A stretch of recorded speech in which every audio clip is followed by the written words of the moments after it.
రేపే తులసి వివాహం. ఇలా చేశారంటే అష్టదరిద్రాల నుంచి విముక్తి కలుగుతుంది. హిందూ మతంలో తులసి వివాహానికి ప్రత్యేక ప్రాముఖ్యత ఉంది. ఈ రోజున కొన్ని వస్తువులను దానం చేయడం వల్ల జీవితంలో ఆర్థిక శ్రేయస్సు, ఆనందం లభిస్తాయని నమ్ముతారు. వీటితో పాటు కొన్ని పరిహారాలు పాటించడం వల్ల కష్టాల నుంచి విముక్తి కలుగుతుంది. తులసి వివాహం రోజు పాటించాల్సిన పరిహారాలు: ప్రతి సంవత్సరం కార్తీక మాసంలోని శుక్ల పక్షంలోని ఏకాదశి తిథి లేదా ద్వాదశి తిథి నాడు తులసి వివాహం జరుపుకుంటారు. ఈ రోజున తులసి, శ్రీ మహావిష్ణువు శాలిగ్రామ రూపంతో వివాహం చేస్తారు. తులసి వివాహాన్ని నిర్వహించడం వల్ల వైవాహిక జీవితంలో సంతోషం కలుగుతుందని చెబుతారు. అలాగే మంచి ఆరోగ్యం, ఆనందం, శాంతి, శ్రేయస్సుతో ఆశీర్వదించబడుతుందని ఒక మత విశ్వాసం. ఈ సంవత్సరం దేవుత్తాని ఏకాదశి, తులసి వివాహం నవంబర్ 12న వచ్చాయి. చాతుర్మాసంలో విష్ణుమూర్తి 4 నెలల పాటు యోగ నిద్రలో ఉంటారు. అనంతరం దేవుత్తాని ఏకాదశి రోజు మేల్కొంటాడు. అప్పుడే శాలిగ్రామ రూపంలో ఉన్న విష్ణుమూర్తికి, తులసిదేవికి వివాహం జరిగిందని పురాణాలు చెబుతున్నాయి. అందువల్ల ఏకాదశి లేదా ద్వాదశి రోజు తులసి వివాహం చేస్తే లక్ష్మీనారాయణుడి ఆశీస్సులు లభిస్తాయి.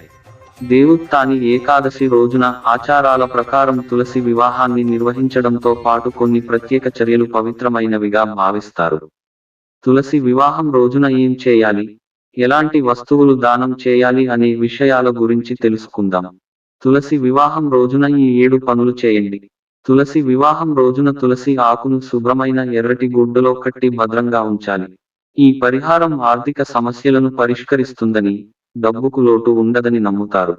తులసి వివాహం రోజున తులసి మొక్కకు గంగాజలం సమర్పించి సాయంత్రం మొక్క దగ్గర నెయ్యి దీపం వెలిగించి పూజను విధిగా నిర్వహించాలి. ఇలా చేయడం వల్ల పుణ్యఫలం లభిస్తుందని నమ్మకం. శాలిగ్రామ రూపంలో ఉన్న విష్ణువుతో తులసి వివాహం జరిపించడం అత్యంత పవిత్రమైనదిగా పరిగణించబడుతుంది. ఇలా చేయడం వల్ల తల్లి తులసి సాధకుడికి అఖండ అదృష్టాన్ని ప్రసాదిస్తుందని చెబుతారు. తులసి వివాహం రోజున పూజలో పసుపు, గంధం, రోలీని ఉపయోగించడం చాలా పవిత్రమైనదిగా భావిస్తారు. దీనివల్ల ఇంటికి సుఖ సంతోషాలు, ఐశ్వర్యం లభిస్తాయని నమ్ముతారు. తులసి వివాహ సమయంలో ఓం శ్రీకృష్ణాయ గోవిందాయ ప్రణత్ కేలాశాయ నమో నమః, ఓం నమో భగవతే వాసుదేవాయ గోవిందాయ నమో నమః అనే మంత్రాన్ని జపించవచ్చు. తులసి వివాహ రోజున ధార్మిక కార్యక్రమాలు కూడా చేయడం మంచిది. ఈ రోజున బ్రాహ్మణులకు బట్టలు, పండ్లు, మిఠాయిలు కానుకగా ఇవ్వాలి. ఇది ఇంట్లో ఆనందం, శ్రేయస్సును తెస్తుందని నమ్ముతారు. తులసి వివాహం రోజు లక్ష్మీదేవికి ఇష్టమైన ఖీర్, పండ్లు సమర్పించాలి. వీటిని విష్ణుమూర్తికి కూడా సమర్పించి పూజ పూర్తయిన తర్వాత వాటిని ప్రసాదంగా పంపిణీ చేయాలి. ఇలా చేయడం వల్ల కష్టాల నుంచి ఉపశమనం కలుగుతుంది.